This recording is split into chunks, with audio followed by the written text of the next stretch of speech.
WNBA Daily Swishers? Okay. I'm excited to be back. Hopefully you're excited to be back. I know that this pandemic has caused us a lot of stress, like, oh my gosh, we don't have sports, we don't have football, we don't have soccer, we don't have nothing. Okay. But I'm here to tell you, the WNBA season starts next Saturday. I'm excited. Hopefully you're excited. Okay. We're going to try and make some predictions today. We're going to try and follow through on the WNBA site here and look at some of these predictions. And also, I kind of want to go over the situation between Elena Delle Donne and the WNBA and the controversy with that and why it's such a big deal. Okay, so here we go. Okay, so first off, tip-off is July 25th. Okay, it's going to be between the Seattle Storm and New York Liberty. Okay, then we have the Los Angeles Sparks versus the Phoenix Mercury on July 25th. Okay, and then we have the Indiana Fever, Washington Mystics. So we got 3 games going on Saturday. I'm so excited because I've been waiting so long for the WNBA season to start and wondering if it's even going to start at all. Okay, so with that being said, okay, let's go ahead and start discussing about how they're even going to make this season happen. What's going to happen? How are players going to be traveling from arena to arena with no spectators? Are they going to be playing in one area?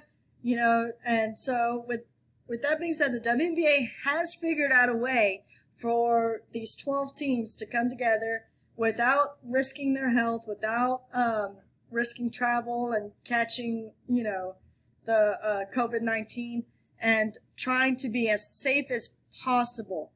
Okay. And so I'm proud of the WNBA for doing that.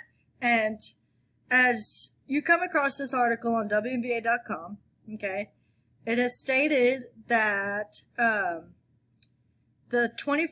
WNBA season, okay, if you look right here, is going to take place in Bradenton, Florida at the IMG Academy. So what's going to happen is instead of players, you know, traveling to Washington or traveling to Las Vegas to go play like they have been before, they brought all 12 teams together and they're just going to play in one area and then they're just going to capture it on different broadcasting networks such as ABC, ESPN, ESPN2, okay, CBS Sports, okay? And so I'm pretty excited about that. I'm glad that they're, you know, trying to keep the players safe as possible. They did get the players tested and, you know, the ones that had tested positive, they made sure that they quarantined them for 14 days and did what they were supposed to according to the CDC health and whatnot. So, I'm ecstatic. Okay.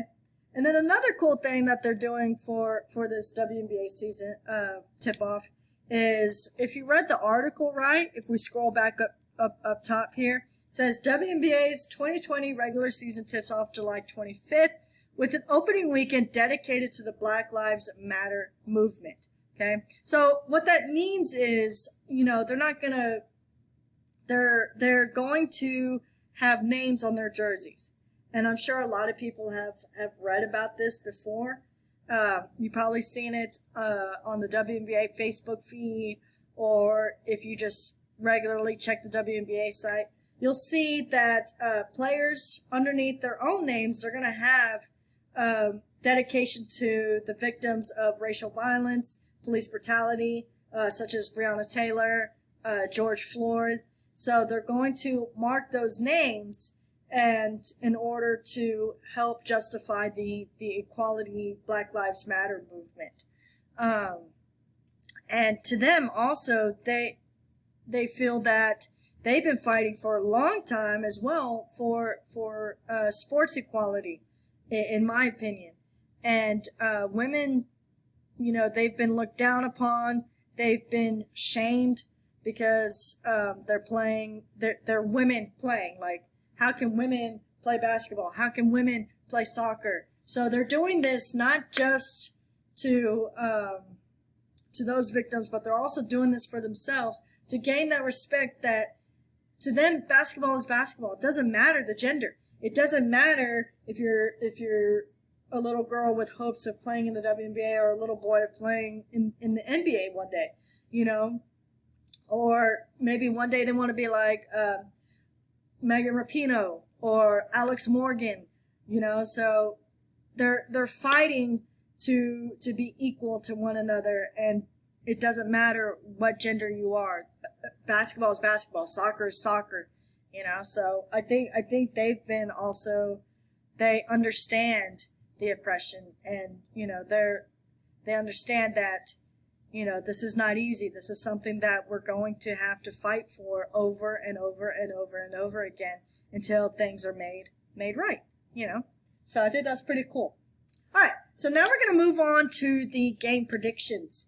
Okay, so the first game, okay, you have the New York Liberty versus the Seattle Storm. Okay, so this one's going to be a cool one to watch because you have Sabrina Ionescu. She's going to be making her WNBA debut, okay, at 12 o'clock Eastern time, okay, on ESPN, and so this is going to be a fun game to watch. You're gonna have a youngster versus, you know, two goats, you know, Brittany Stewart or Breanna Stewart and Sue Bird, okay, and I feel that Sabrina Ionescu throughout the WNBA season, she's gonna be someone to watch. She's gonna be someone to look for. She's gonna be. I can't even put into words how exciting it's gonna be to watch her on the court, because I'm sure that if we still had the NCAA season, you know, with the March Madness and the Final Four, I guarantee you would have seen Sabrina Ionescu bring her team to a championship. I guarantee it. That's just how good she is. She's talented. She's agile. She's just a freaking amazing player. So it's gonna be fun to watch, and I'm excited to watch that. Okay, so you remember we had Stewart out with the 2019 season, so she's back, healthier than ever. She had that Achilles tear, and so she's back and she's healthier than ever. So I'm excited and ready to see what she's gonna bring to the court. And then of course you have Sue Bird, and so maybe they're gonna be looking for a little bit of revenge, because if you remember, okay, Sabrina Ionescu with her Oregon team did defeat Team USA. Okay, so, and Sue Bird and Breanna Stewart were on that team, so, you know, they're probably going to be looking for a little bit of revenge. Okay? All right, next, we have Los Angeles versus Phoenix. Battle of the Big Threes. Okay? So the first one, okay, you have the Los Angeles Sparks with Candace Parker, okay, Nneka Ogwumike, and then Chelsea Gray. Those three, okay, on the Los Angeles Sparks, okay, those are their big threes, okay? You put them out on the court, that's their triple threat, okay? And then you have Diana Taurasi, Skylar Diggins, and Brittany Griner out at Phoenix, okay? Dun dun dun dun dun dun dun dun. Battle of the West, okay? So that one's gonna be fun and exciting to watch, okay? Because you know Taurasi's back, she's healthier than ever, she's ready to get back on that court, get fired up, and you know that Diana Taurasi is feisty. So she could get a little heated out there on the court. Okay, so I'm excited. I'm ready to see what's gonna happen. So, and then you have Chicago versus Las Vegas on Sunday. Okay, so this is another one that we're gonna have to check out, and we're gonna have to watch for. Okay, Chicago has top contenders such as Vandersloot and Quickly. Okay. They're the top three shooters, top 3-point shooters out there. Okay. So, and then you have Las Vegas Aces, which last year, I mean, they were the hot team to watch for. Okay. So I'm kind of excited to see what's going to happen with them, but they don't have Liz Cambage this year. Okay.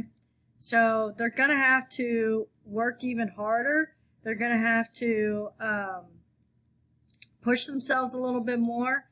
Okay. So, and, you know, they're going to have to rely heavily on a lot of teamwork between Wilson, Hamby, and Young and McBride.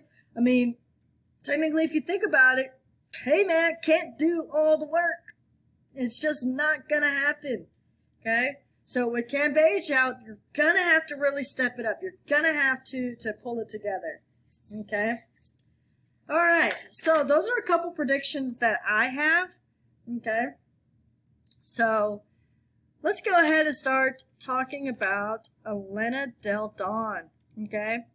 As many of you know, there's a situation going on between Delle Donne and her health. Okay? She asked the WNBA to opt out of this season because of her health, and she doesn't want to risk it, especially with the fact that we have COVID-19 going around. And what she has is chronic Lyme disease, and it's something that's not easy to live with. It's something that not a lot of people hear about, and it's something that not a lot of people understand as well. Okay, so she kind of wrote an open letter on the Players Tribune, and she kind of discussed what was going on, and with the fact that the WNBA won't let her opt out is to me, that's kind of silly. That's something that, you know, they should let her do. They should allow her to take that rest, especially with this pandemic that's going on. And she doesn't want to risk it. I wouldn't want her to risk it because she's one of the greatest players out there in the WNBA. Okay? So to me, this is heartbreaking on what they're doing to her and denying her request to not play this season. Okay?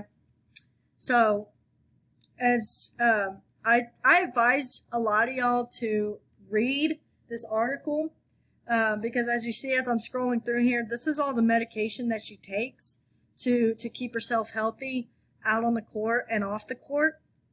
And so she takes about 64 pills a day. And I have this link up on the WNBA Daily Swish Facebook page. So I advise you to click on it and to get a better understanding of what she's going through, because I really feel for her. And so, you know, she feels like, should I risk my health and play and still get paid? Or should I just take myself away from the WNBA and not get paid? And, so she's left with those two decisions. I mean, I want to hear what your opinion is, what she should do. What would you do if you were in this situation? Okay, so she's now left with two choices. She can either risk her life or forfeit her paycheck. And so that's what's quoted here on this page right here. So what is your honest opinion? What should Elena Delle Donne do? Okay. All right. That is all I have for today. I'm excited, okay, for next Saturday. I hope you're just as excited, okay? So, until the next video, okay, let's see what happens next Saturday and see what happens from there, okay? All right.